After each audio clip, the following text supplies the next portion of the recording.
Welcome to another Battlefront 2 video. Now, what I'm going to be doing in this video is explaining exactly how to level up in the quickest way possible. I'll be telling you which characters to use, which map, which game mode, and everything. So I'll go straight into it.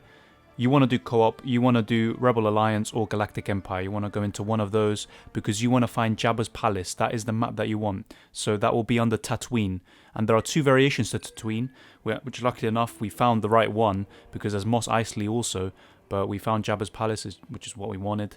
And this is the easiest way to farm kills. If you pick the right characters, which I'll explain here in this gameplay video, you can get so many kills. You can rarely die. Pretty much you'd only have to die once to get one of the special characters. And you can rack up so much XP. And in this recorded video, I did not do it in a double XP day, which is pretty much a Wednesday.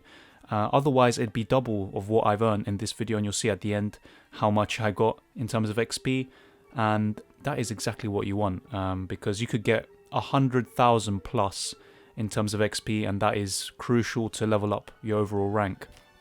And some may do that because there's a gold trophy, which is called, what the fuck is it called? The Force is strong in this one, and it's perfect for that if you really want to farm up for that, and even if you want to level up these characters. Now, the reason why I'm highlighting these certain characters, the shooters, so Boba Fett, Bosk, Iden Versio, and Palpatine, even though he's not a shooter, is because of their abilities. Now, I'm just going to go straight to the point. You want shooters in this, and those three are perfect for it, and my favorite is Iden Versio because of her gun, which is really, really overpowered, and Palpatine because of his electricity strikes. The problem I have with this map, if you want to be a Sith, is that there's always the return to objective, which always bothered me about Battlefront 2, and it always tells you to go back, and you don't want that happening, do you? You really don't want to keep going back. You'd have to basically go in, get a few kills, and then go back in time, because you could be back with 1 second to go, but because you weren't back with 2 seconds to go, it'll kill you. But with a shooter, you don't have to go all the way. You can just shoot from a safe position where you're in the objective. You don't have to go in to some far end place to get the kills, and you can just shoot from there and get the kills. Same with Palpatine. And just to start off the game, really, I think you should be officer, as I'm doing here in this gameplay video, because with simply pressing L1 and R1, as most people would know by now, you can just give battle commands to other people. It gives them health, and you get assists for their kills. You basically get a lot of points, and it used to be more overpowered back in the day before they patched it, but in co-op it's really good for racking up points, but really you just want it for XP. And that's why after you get enough battle points, 4k, which you can obviously check by pressing the pad on the PS4, if you have 4k or over, then it's okay to die, as I'm about to do shortly. I don't mind dying, and he can just go straight into it and pick a character. Now, like I said, my personal favorite is Iden Versio because she has two guns in a way. She's got, with the L2, she's got like some explosive, and it's really good at damaging players. It's kind of slow to recharge, and then with obviously R2, it's just really quick gunfire. And as you'll see here, this is what I mean. If you were to push from here on, it'll say return to objective, but since I'm a shooter, I don't have to. I can just literally sit back and farm up kills, and you will get a lot of points by doing this. And it's possible not to die. You just have to be careful on occasion because they can swarm you, but if you have teammates who know what they're doing as well, and who can back you at times, and also who know the steps afterwards, which is crucial in prolonging this game, then you're going to rack up a lot of points guaranteed. And I will go into that shortly when you see the gameplay footage on screen. It comes around the second and third stages up to the fourth, because obviously you're defending it, the heroes are attacking and they're trying to capture the posts, and really, just to say it bluntly, you want them to capture all of them except maybe the fourth. And with that one, there's a slight change which I will describe, but yeah, literally this is all you want to do. Just shoot, and shoot, and I can show you countless examples of this happening, and it's the same aspect goes. But you want them obviously to get this spot. You want them to get the first post, like I said, and that'll be handy dandy. And I would suggest leaving it or leaving the area with a minute and a half to go, maybe a minute, because you really want them to capture it. Otherwise, your game is going to be sure and you're not going to get as many points as you want and that you can get from this map. So once there's like 1 minute 30 to go, just go back and go all the way to the next area, and yeah, just go up the stairs, avoid it, don't care about how many kills you got or whatever, because you'll get a lot more afterwards. So just chill around here, and there are 3 avenues from them to come through: the right, the left where there's a command post, and from the main staircase. So you'll be fine there.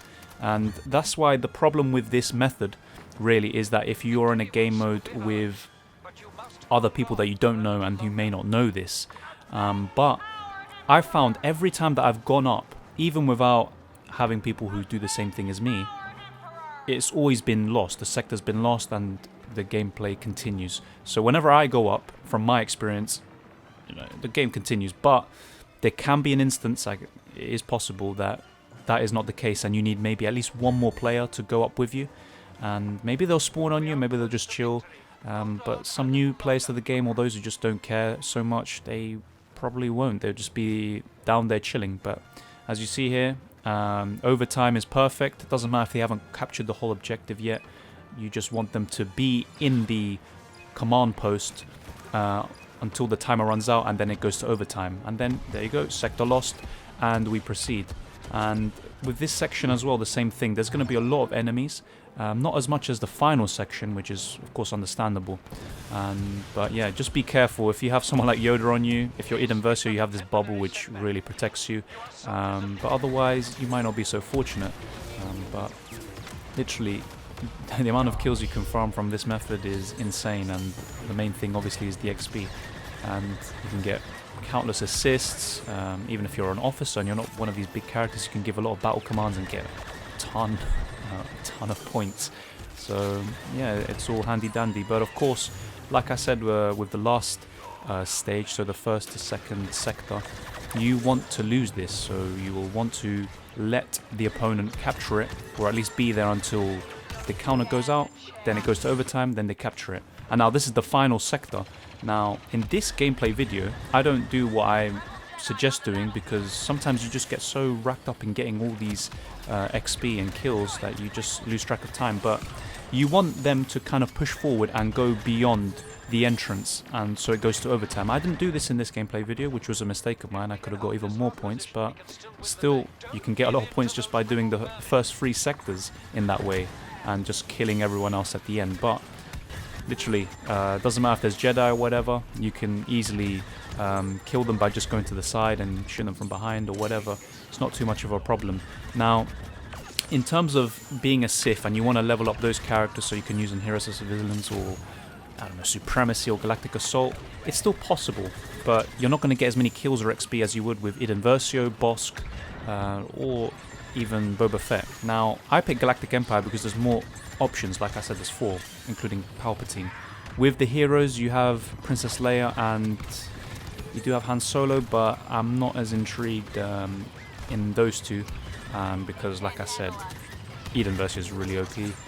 But you can still do it with them. That's why I said you can do it for both heroes versus villains. But always try to search for Tatooine, and if luck is on your side, you'll find Jabba's palace, and you'll be able to repeat this method. But it can take a lot of attempts to search for these matches, believe me. But in this case, I actually found it first try, which was quite fortunate, if I'm being honest. But yeah, time goes on, you get all this XP, everything is handy dandy, and in the end, you get the XP that you want. And I was so close to getting level 50 anyway, so literally I could have played any normal game. But this is to show you that for the gold trophy, the Force is strong in this one. This is a perfect method for it. And the trophy won't appear even in the main menu. It will appear when you go into the next game. But as you saw there, I got 66k, I got a lot of points, so it's all fine. But be patient, there's no glitch or anything. If you're like, where's my trophies or whatever, you have to go into a game, and that's when the server actually recognizes that you got it. Now, here on screen, the the trophies don't appear because I screened or shared it. I did this is basically a video clip from PS4 directly itself, and for some reason it doesn't show you the trophies, but doesn't matter. I did get the trophies in the end, as you will see on screen, and it's all fine. You got the trophies, and that's fine if that's what you're looking for. If not, if you want to just level up these characters, then yeah, like I said, Jabba's Palace is the best place to do it. But for Sith Lords or for Jedis, anyone wielding a fucking shiny stick basically, just go into any co-op match really. But Jabba's Palace can still be a bit better than most. And even this map, Camino, is a very good one to level up your heroes and villains if you want to level up the best characters. But yeah, that's pretty much the video. This is the tutorial on how to level up your characters, your overall rank, and this will help you to increase your ability cards and the level of your ability cards and everything, just to make you more competent in combat. And so when you face all these high levels, which you always do with this amazing matchmaking from Battlefront 2, then you'll have a bit of a better chance of actually winning games. And yeah, but even then, co-op is actually fun. It's better than arcade, and if you're playing with friends, it's going to be a blast. There's some funny moments in there, funny deaths, just funny glitches or whatever. But yeah, you can actually have a really good time as well, and it's just as interesting in my opinion as the multiplayer.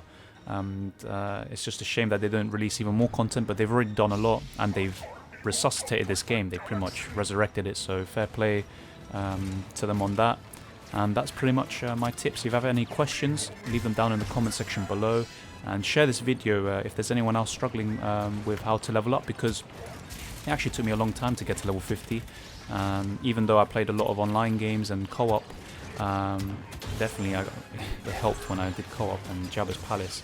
But yeah, it can be a real grind if you're just playing online matches, because Heroes vs Villains is still it gives you the most XP in terms of the multiplayer modes, but in terms of co-op, yeah, it gives you even more. And like I said, double XP. Imagine I got 66k just by playing a game of 12 minutes. You can get double that, and literally 132k plus from one game. Doesn't even take that much skill per se, but it doesn't matter. You get the XP all the same. So thank you for watching this video. Please like the video if you enjoyed it. Subscribe if you're new.